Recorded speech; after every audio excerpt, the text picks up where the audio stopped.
রাষ্ট্রদ্রোহীর মামলা যদি কেউ করতে চায়, কোনো ব্যক্তি, সাধারণ কোনো ব্যক্তি যদি করতে চায়, সেক্ষেত্রে হচ্ছে রাষ্ট্রের অনুমতি প্রয়োজন হবে। আর এই অনুমতিটা কোথা থেকে নেবে?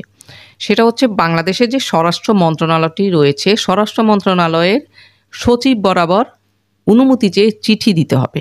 সেক্ষেত্রে যদি অনুমতি পাওয়া যায়, তখন একজন সাধারণ ব্যক্তি রাষ্ট্রদ্রোহিতার মামলা দায়ের করতে পারবে। কিন্তু আমাদের দেশে দেখা যায় যে এরকম অনুমতি ছাড়াই অনেকে আদালতে রাষ্ট্রদ্রোহিতার মামলা দায়ের করছেন এবং আদালত সেটা অ্যাকসেপ্টও করছেন। আদালত হয়তো আইনের ওই বিষয়টা বা ব্যাখ্যাতে যাচ্ছেন না। আর এটা কিন্তু স্পষ্ট করে বলে দেওয়া হয়েছে যে রাষ্ট্রদ্রোহিতার মামলা করতে হলে অবশ্যই রাষ্ট্রের অনুমতির প্রয়োজন হবে। আরেকটা বিষয় হচ্ছে যে এই মামলাগুলো কোথায় করা হবে?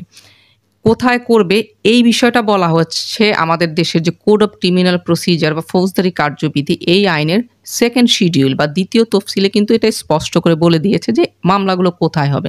প্রথমত চিফ জুডিশিয়াল ম্যাজিস্ট্রেট